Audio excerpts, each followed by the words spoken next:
think it's very important in a solidarity, intergenerational solidarity, we bring families together. I think it's very important that we retain that. Very important. The second thing, India's longevity is increasing. The world longevity increased long ago. India's longevity is increasing. In 1990s, a person live up to 56, 57 was an average lifespan of an Indian. But today it's crossed 70. According to the reports of the United Nations, India's population of 80 plus is increasing by 600%.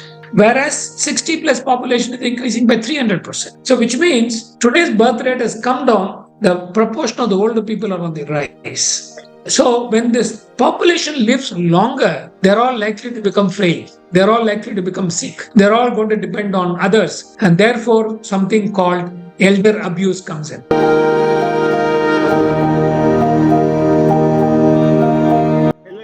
I'm Jitendra Singh, banker turned entrepreneur and author of the book Pep Hack Mastering the Art of Selling. I welcome you to read my story where I interview authors, speakers, coaches, celebrities, entrepreneurs and more. Today I have with me Dr. K R Gangadharan. His remarkable involvement with the Indian Ministry of Science, Justice and Empowerment dates back in 1997, where he has actively contributed to shaping policies addressing the needs of senior citizens. Notably, his influence was pivotal in the formulation of Maintenance and Welfare of Parents and Senior Citizen Act 2007. He served the National Council for Senior Citizens for 5 impactful years from 2006 to 2011 and was a key member of the core committee on senior citizens welfare at the National Human Rights Commission. Additionally, he played a crucial role in the former Andhra Pradesh State Committee on Welfare of Senior Citizens. His prominence extended globally as he was involved in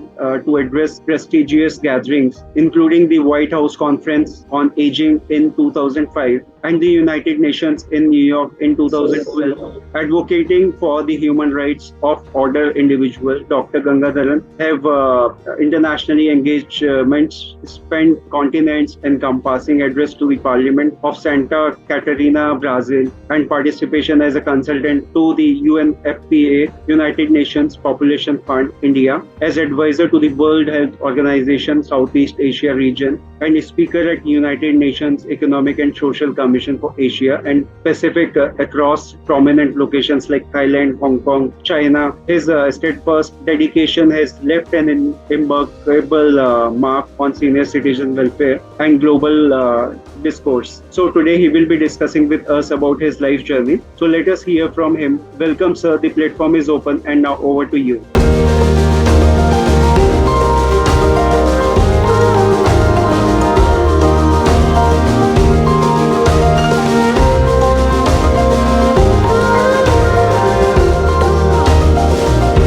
Yeah, thanks, Jitendra, for inviting me to share some of my experiences with you for the benefit of the society. And as rightly, introduced me, my focus right now since the last 30 years, 29 years time, has been focused only on aging population, both within India, outside India. And I lived for majority of the time and 50% of the time in Madras and 50% of the time in Hyderabad, though I belong to Madras primarily. So I come back to Chennai and I do a lot of work in Chennai currently. Now, I think my areas of interest have, moved from my social work background from 1976 when I passed out of the Madras School of Social Work. And I moved on to serve a company on industrial relations, maintaining harmony in, company relations with the employees. Then moved on to Lucas TVS, where I, concentrated quite a lot on employee welfare, and moved back to Hindustan Motors as manager industrial relations and human resources, and then became the general manager of Apollo Hospital, and it started in 1983-89. I was the first person to head these operations during that time. Then I moved into Hyderabad out of a professional necessity, and I started the Hospital Heritage Medical Center, which is,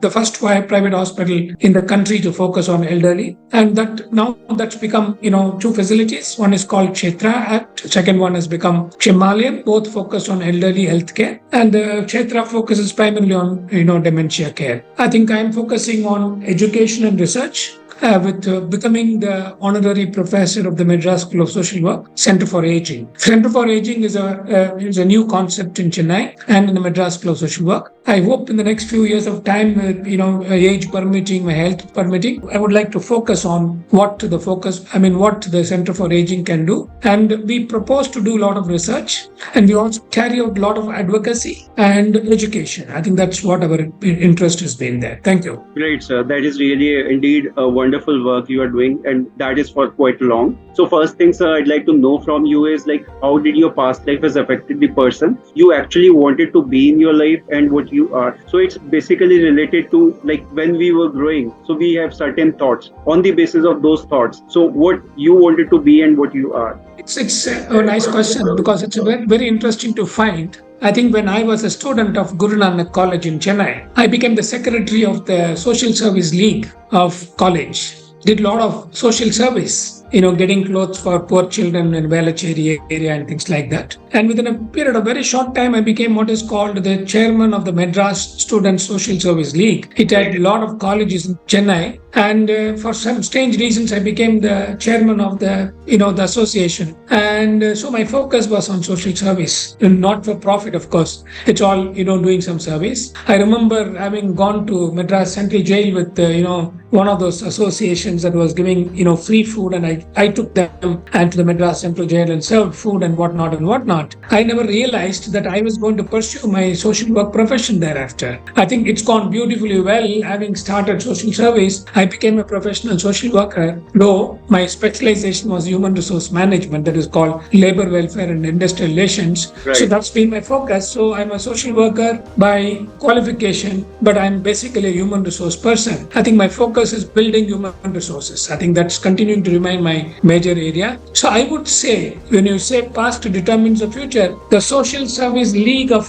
Guru Nanak College led me to become a professional social worker and rise to the level that God has been very kind to me. Thank you. Great, sir. That is really wonderful. So if I talk about things you are passionate about in your life, so some of the things you have already highlighted, there would be certainly more things, but I'd like to know more onto it. And what is the role of motivation and inspiration onto this in your life? I think, I have been, when I was in Chennai particularly, I used to teach in Madras University, and I used to, be a faculty in majority of the corporates in Chennai, both in the public sector and the private sector, and also with the National Productivity Council, Madras Productivity Council, National Institute of Port Management, Loyola College Administration, Business Administration, in Madras School of Social Work, and a variety of companies. And where my specialization those days in 1990s and till 1990s, till I left Chennai in 89, my focus was on leadership and team building. Great. So when you talk about team building and leadership, it's all nothing to do other than just motivating people and being together, conflict-less organization. I think that has been my focus. And I think that remains my focus even today, though my specialty has moved out of all that into aging population. And even today, corporates invite me to talk in their, companies to talk to the employees. I address a lot of associations for senior citizens, particularly who are national based. For example, there is something called Bharat Pensioners Samaj, based out of Delhi. I think every annual general body meeting, I am their keynote speaker. It's been there for many years. I do not understand. I asked them to find an alternative. When they continue to talk to me, I continue to address them. This year, I'll be probably addressing another organization in Haridwar. Another association, they invited me to speak as a chief guest sometime in November. I think what motivates you is the ability to influence people. Right. It's like, the power. Where does the power come? For the politicians, talking comes as a power. For Hollywood movies and your Bollywood movies, their personality matters, their acting matters, what they talk matter. I think what is important is a facial expression and the way to talk matters. I think what motivates me is my ability to influence people and to do right things. And when I say right thing, is all definable. What is right and what is wrong. What is right for you may be wrong for me. But the fact remains, are we able to influence people to do right things? Right. Now, for example, now what motivates me? For example, I remember, we had a gentleman in 1990s. Of course, he's no more. We met him when he was 90. And he beautifully said, what you really do? What is a success story when you are at 90? You are so healthy. You are moving around. Right. He says, no, at 1990s, 90 was a big age. Today it is 90 is not a big age in 2020s. But 1990 is a big age. And he said a beautiful 4 principles. I never forget it. Number one, he says, I never like to be in the midst of the old people, though he was 90. The second thing he said was, I would like to be in the midst of the girls because I feel motivated. I dress up well. I go with the time, and I know that I'm going to meet some ladies. The third thing he said were very, humorous. He says, I go to the doctor, but exactly do opposite to what they advised me to do. And the last thing that he said was, I eat food, but there's nothing called lunch and dinner. I take every bi-hourly small quantities of food. So keep pace with the aging population. It's a beautiful, way he was leading life till 99. And unfortunately, he met with a road accident. Somebody hit him while going on the road and he died. Right. Now I have another example of my mother-in-law who's now 88. She lives in Bombay. Now she pursued her Sanskrit at the age of 75, when she reached 75. Believe it, she became a graduate, postgraduate, MPhil, and she got her PhD 4 years ago at the age of 85. Wow. Understand, this is a beautiful thing to say. What motivates you? What is motivating? I think the question is achieving. Something is very important. I think what motivates me is talking to people, influencing the thought process to, do something constructively. I think that's exactly what I believe and I should continue to do. And I'm very happy to do that. Correct. And that is the best thing possible, like motivating and supporting, guiding people about certain things. That is wonderful thing. Sir, if I ask you like your work and experiences, like how you started your career, what all you did so far? Wonderful. My first job, I did what is called, I won't call it a job. When I was a student in 1975, 74, 76, I did a project. There was a huge strike in what is called CMC Hospital, Vellore. And it was a very famous, well-known, strike because it attracted the attention of the government of India. When Brahmananda Reddy was the Home Minister, Indira Gandhi was the Prime Minister. That is the attention it received. It had a lot of unpleasant things to take place. I don't have time to explain that in this meeting. At the same time, I want to tell you that study, for some strange reason, was published in the newspaper in India at Chennai. Indian Express called CMC Strike Politically Motivated. I think that was the beginning of, how you can make an impact in the society by writing an article at the age of 17, 18. And, newspaper publishing it was the biggest thing. When we are talking about Pragnananda, the chess player, who's, young boy who's now going and playing, cards, at Europe. And coming back not as a loser, as a winner, because that's a goodwill that is generated. I think there is no limit to what can motivate us to do in life. I think that has been my biggest motivation has been, there's nothing called limitations. When I went to my first job, when I went to the first job, that company had a lot of labor problems. I'm not mentioning the name of the company. That company had labor problems. And I was part of that, resolving that labor problem that was continuing for almost 10 years. Every year there'll be a strike. Let me tell you, my efforts, I was only about 1976, I was 22 years. Let me tell you, I got into serious resolution of the problem. But the company chairman, I remember mentioning to me, Gangadharan,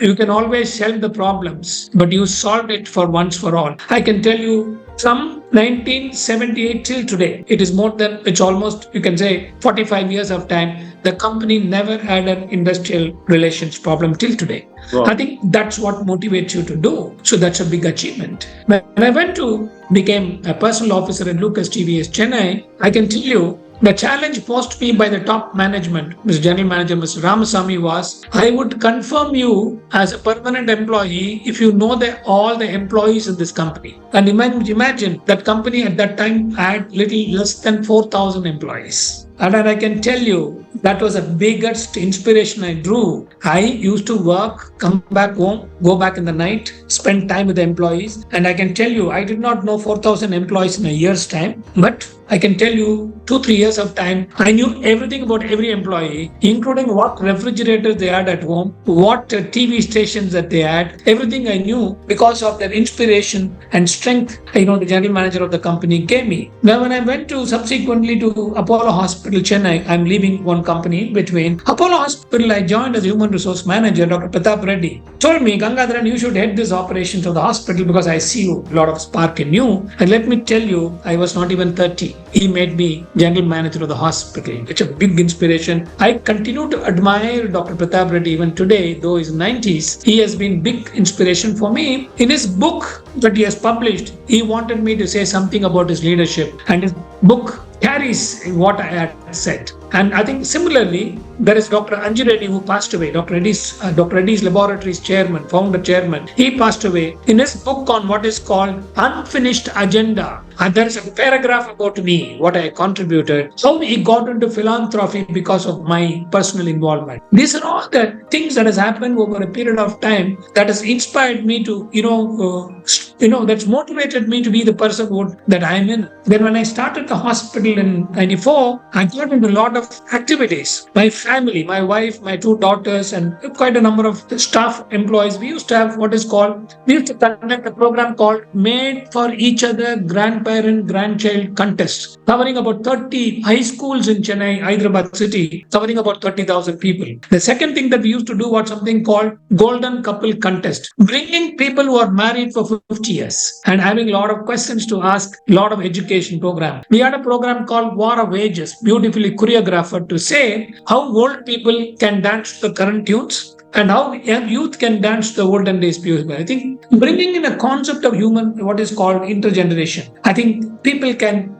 coexist. I can follow what the youth at the age of 8, 10 does, and they can follow what I do at the age of 85, 90 years. I think that's what made me to do what I am trying to do now. And so Heritage Medical Center was the first one that I started in India, though it's a beautiful concept. There was a government hospital in Chennai, a government hospital which has a department of geriatric medicine, but I started a geriatric hospital. I'm very proud that it's taken a concept. In 94, it was unheard. A lot of doctors in Chennai, Hyderabad laughed at me. But it's taken a beautiful shape. Thank you. Right, so that's really wonderful, and you have done so great, and everything you did was really inspirational. So now, if I ask you, like, what is your vision, mission, and goal in life for next 5 to 10 years from now? So, what do you think that should be? See, for obvious reasons, I'm not mentioning the age.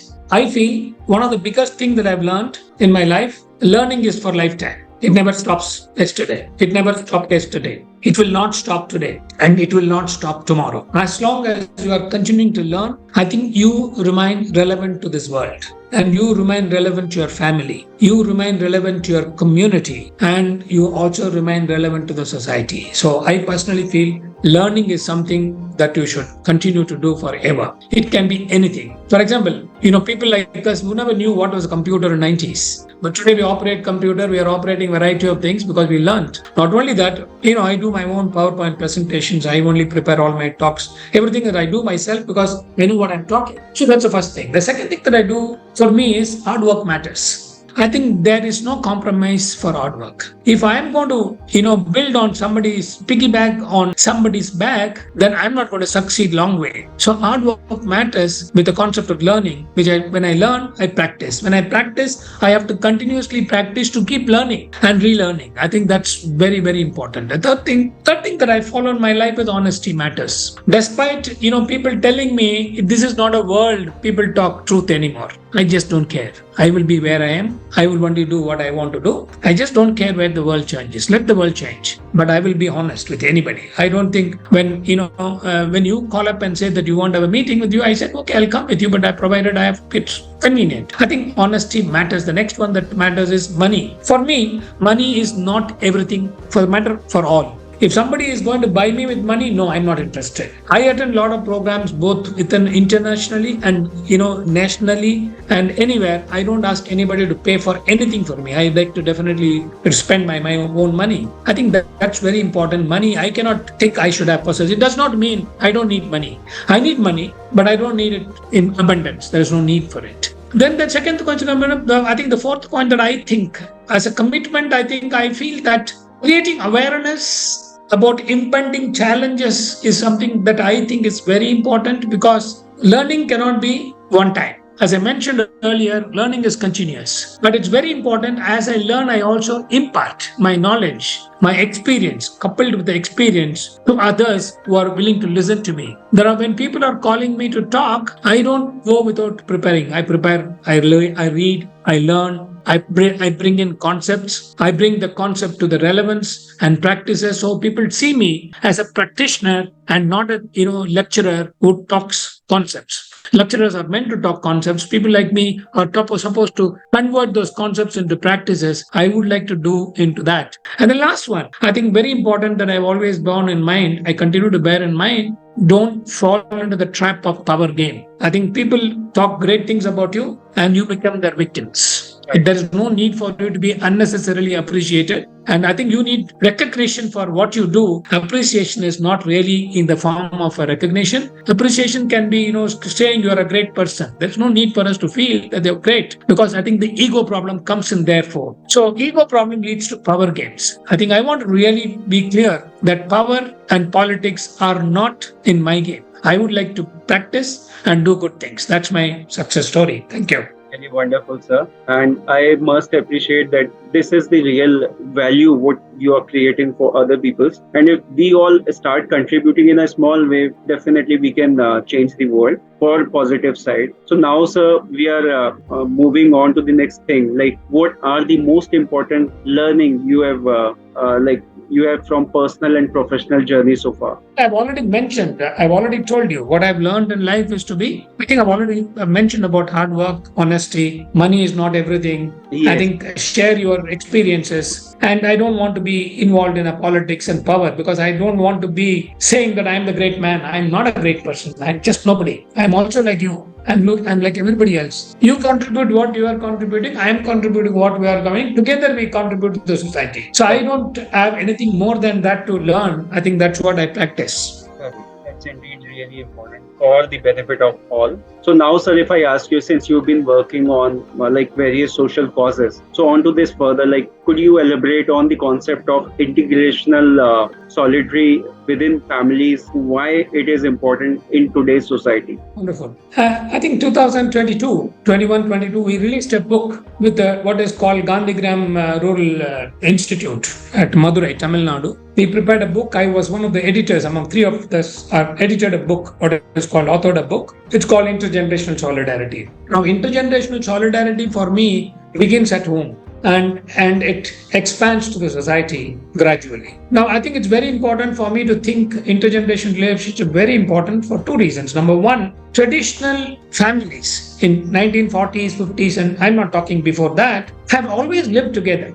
They were all living in the same house where the eldest member of the family took control of everything. I think over a period of last few decades, it has changed. Because, those days there was one IIT in Madras, one IIT in Bombay, one IIT in Delhi, nothing more, and one in Kanpur. But today you have plenty of IITs. Yes. And there is nothing called Indian Institute of Management in 60s or maybe 50s, but there's only one in Ahmedabad to begin with, and then subsequently Bombay and Calcutta came up. I think today you have at least 8 to 10 management institutions. So all people were living in the villages, had to come to the city to find opportunities for them to develop education and to find a career. Right. I think that's where they have come in. So the family started slowly becoming smaller. If you have 6 children those days, then it became 4, it became 2. Today you have come into one child norm, not because of the government. Families themselves do not have more than one child. And there are also new concepts that's coming up in the last at least a decade in this country particularly. They get married, they don't want children. So the whole concept is changing. When they have no children, there is no intergenerational problem coming up there. There's no intergenerational solidarity that we talk about it. But not all prefer not to have a child. Everybody wants to have a child,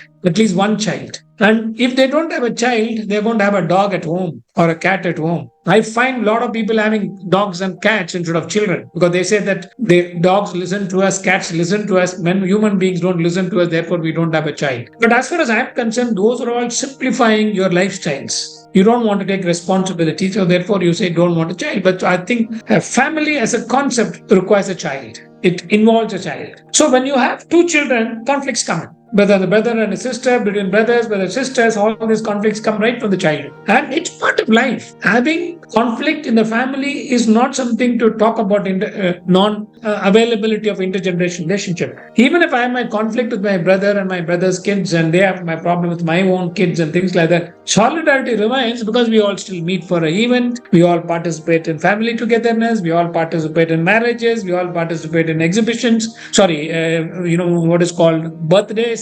And we participate in anniversaries. We all probably meet for events. So I think families continue to remain together despite difference of opinion. So what I'm now trying to tell you is those differences of opinion should not take us away.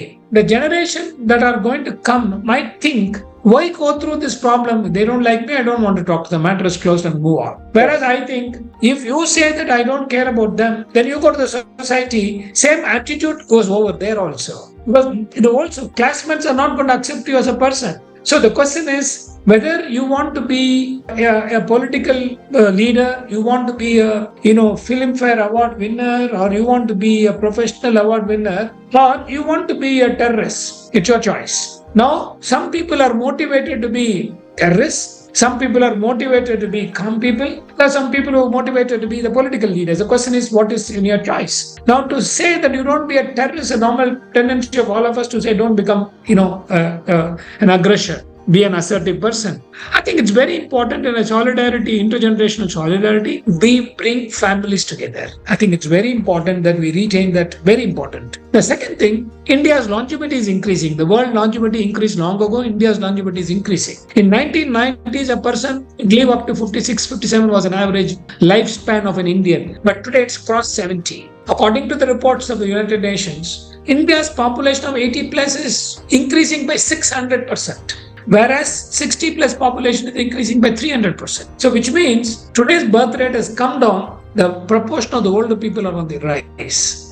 So when this population lives longer, they're all likely to become frail. They're all likely to become sick. They're all going to depend on others. And therefore, something called elder abuse comes in. So what happened? I don't know. I don't have time to look after my father, who asked him to live 80 years. He is living 80 years and is troubling me. That kind of a thought process comes in. But please understand, birth and death is not in your control. Death particularly is not in control. It's somebody else who decides when you will come and when you will go. They're all going to live longer and conflicts come in. The question is, how do you cope with it? So therefore, I think emotional relationships matter a lot.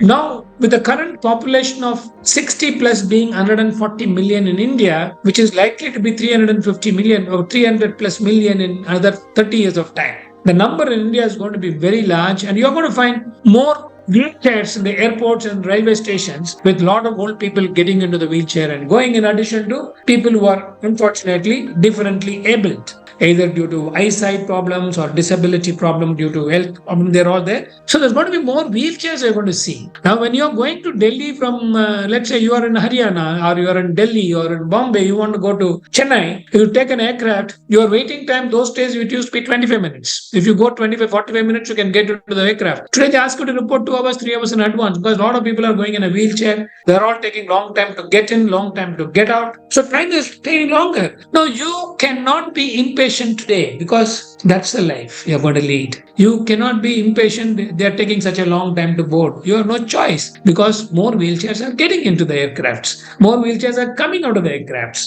And the railway movement, railway people are moving onto aircraft people. A lot of people who want the aircraft more. So the whole lifestyle is changing. I think when you're talking about intergenerational relationship, how do we accept it? Let me tell you. One good example I can tell you, the Government of India's National Policy on Older Persons, NPOP 1999, very clearly states that senior citizens in this country are an asset to the nation. They are an asset to the nation. And I was listening to Mr. Kofi Annan, who was the UN ambassador, he was the US Secretary General in 2002 in Spain, in Madrid. He beautifully said, what is old people? Old people, he said, he belonged to South Africa. He says when an old person dies in South Africa, they all feel extremely bad. A library of knowledge and wisdom has gone with each person dying. I think that is what the old person is all about. Don't try to discard them because they can't use computers as a youth can do it. Because my finger dexterity goes down as I get older. It's part of the aging process. I may be very active. I may be doing a lot of work. I may swim. I may do gym. Please understand, degeneration it will take. When you're doing all these exercises, you are only slowing down the degeneration. You are not stopping the degeneration. So this is something that the children will have to understand. This is something that youth will have to understand. This is something the adult children will have to accept. At the age of 40, 45, you might have a grandfather of yours who's 80s and 80s. They're all going to live longer. I think this is something that we are very constantly building, and we do a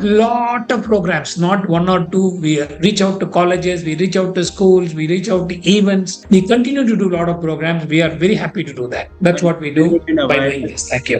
Is really important on this segment, on this thing basically. So if I ask you, sir, what are some effective strategies or practices that families can implement to enhance intergenerational bonds and understanding? Yeah, I think very important is, when you go for a public show, let's say you go for an event in an exhibition, or you go to a shopping mall, any place, you find a lot of parents taking their children to play games in that, shopping malls. And they take a lot of pictures of the kids jumping, playing, doing all kinds of things. Do we do that with our own parents? Do we do it with three generations of families? I'm very sure you are doing that during marriage time.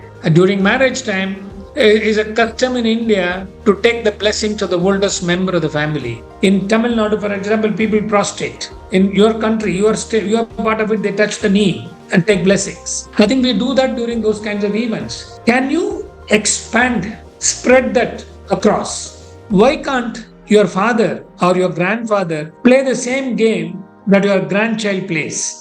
And why can't you take a picture with them? The father may not be able to play the same game of what the grandchild plays. So what we do, promote this, we organize what is called grandparents get together. So, for example, in one of those events, we took 40 bus loads of grandparents and grandchildren. Or 2,000 people came. In addition to our buses, people came directly. 2,000 people were there in one of those resorts in Hyderabad, where we had swings.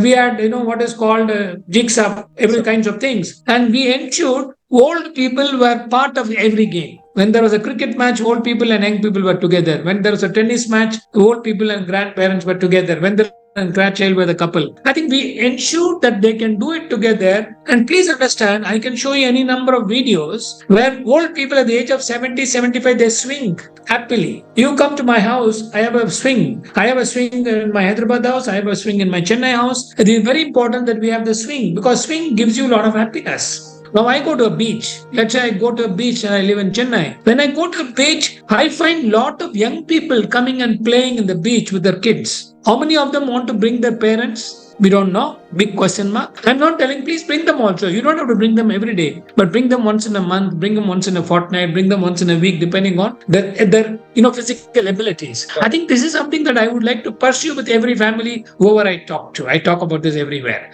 I think it's important, the families. And second thing, I want to probably close it by telling, invariably, the parents mention something negative about the grandparent. Old, don't ask him. He's sleeping, don't ask him. Don't pass those negative comments about your parents. Even if you don't want to say anything positive, don't say. But don't say anything negative. So when you tell child, he forgets, he is always forgetful, don't worry, don't ask him. Or I will ask my wife 2 times, my daughter 2 times a question. She will say, why do you ask me so many times? Those are all the messages which children pick up very quickly. So when you are at the age of 25, 30, when you are a father or you are a daughter, adult daughter, you talk something negative of your parent, the child picks up immediately. I think that is something that I would tell, don't make negative comments about anybody in that matter. For that matter, not only old people, anybody in the family, except very cautiously, positive manner. I think that those are all the small things that I will say you should do that. Thanks. Thank you, sir. It is really a wonderful thought. And if I ask you, in a rapidly changing world, how can families strike a balance between preserving cherished traditions and embracing the evolving needs and values of different generations? Very simple. You see, I'm very sure it's happening across the country, across the world. Yes. I see in Chennai, every Sunday they celebrate street. I think they go rotation. Government of Tamil Nadu ensures there is something called Madras Street Days or something like that. I don't remember the exact name for it. Now, on that particular Sunday, the whole day is celebrated by all kinds of people going there. You find shops, you find anything that you want on that day. And the next day, the newspaper covers a full page of what all happened there. Right. So which means you are willing to go to the communities to spend time there, eat food there, play with your friends, play with your girls and, children. Play, all you want to meet your friends, everything. I think it's important such efforts include all generations. It should not be only father and it should not be limited only to father and child. Yes. Take your parents. Take your parents. They also need to go outside the family. They also need to see what's happening. Take them out. So 3 generations is assured. The 4th generation, there is a possibility, that is the old generation. That is what I call great grandparent. That's possible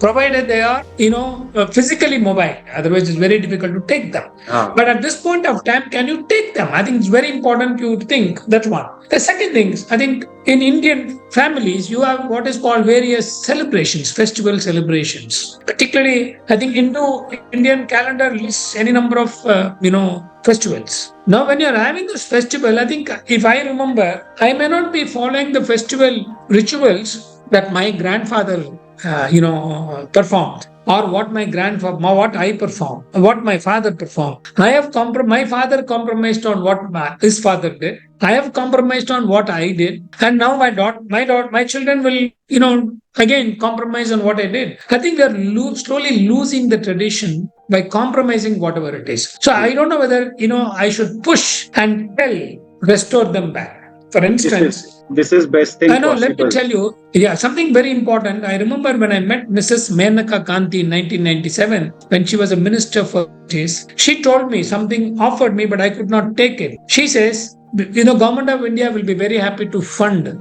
writing of a book on what is called grandma recipes. Wow. Now tell me, she told me this in 97 and today is it is 2023, 26 years later. Please understand how many grandmas we have lost. Correct. Millions. Understand, those grandmas who prepared healthy menu, are not available today to help you prepare that. True. And you don't even know the recipes.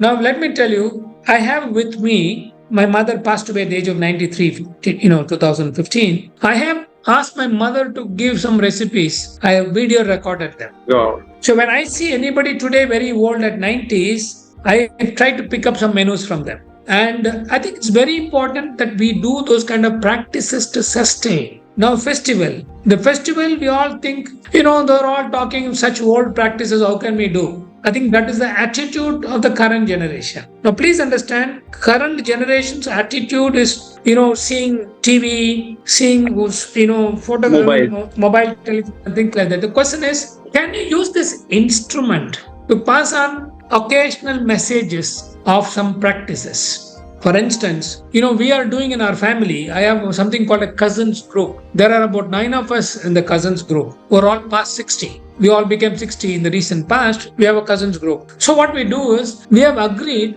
each one will find a Tamil song which has strong lyrics of family and community. Great, sir. So we pass on such messages every day. One song will be, forwarded by one of the cousins. So which means 365 days, 365 songs that we will see. Wonderful. And I like to keep not 365, I like to keep what I feel is good for me. So I think those songs will make a lot of difference. Today also a lot of us forward, a lot of songs are, for example, Lata Mangeshkar, what's his name? Kishore Kumar.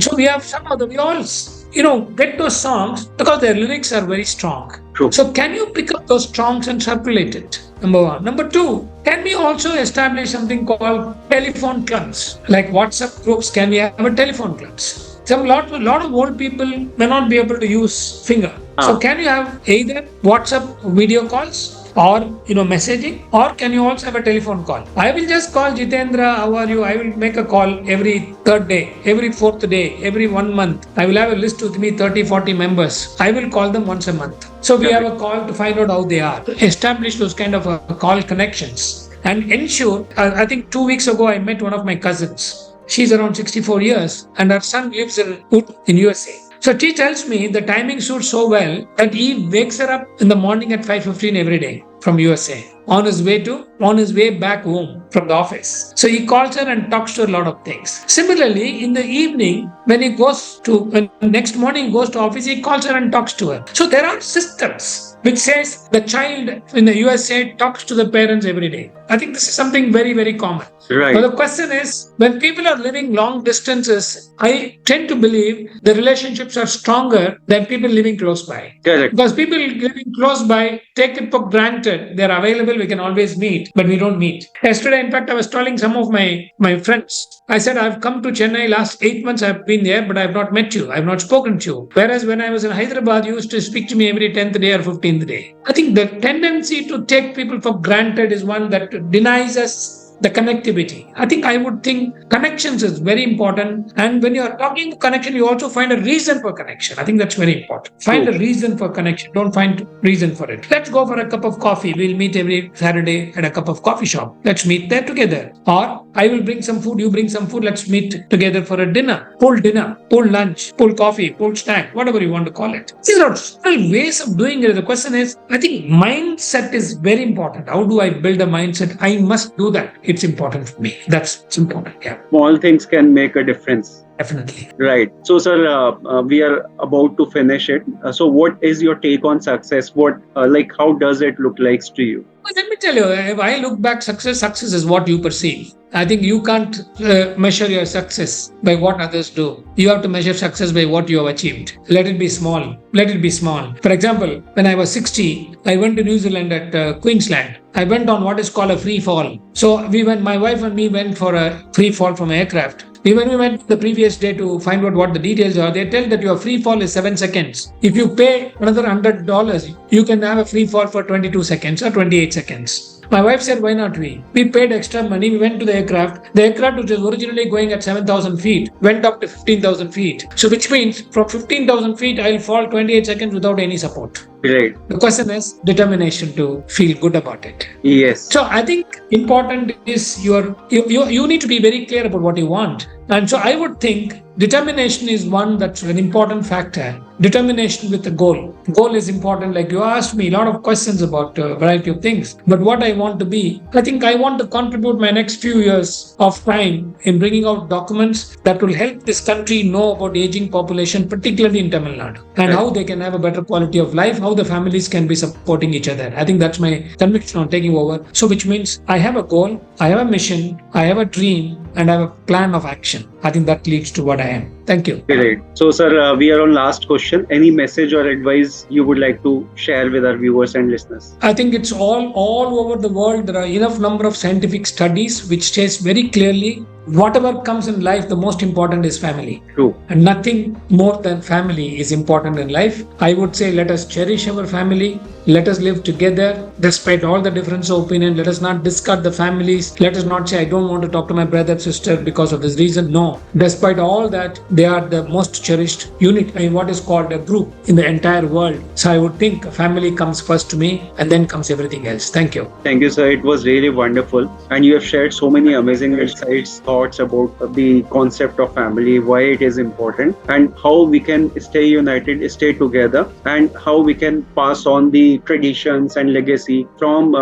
senior most member of the family to the junior most member of the family. If we stay united, stay together, this is easy. So that will help our society to grow much better in a way. So thank you so much for sharing all your thoughts, all your work you are doing. That is really commendable and really interesting to know about these things. And the concept you highlighted today was there, but we were missing out on the concept. Like people are getting into a nuclear families, are not getting much of the importance to the united families, and also they are ignoring the part of the senior people in the family. So this is really important, and I enjoyed the discussion, and moreover I learned many things which I think can be implemented nearby areas. That is really wonderful. Thank you so very much for your time, sir. I am looking forward to hear more from you soon again, and probably we can discuss on similar topics or different topics like this so that we can create more awareness among people. Thank you so much, sir. Thank you.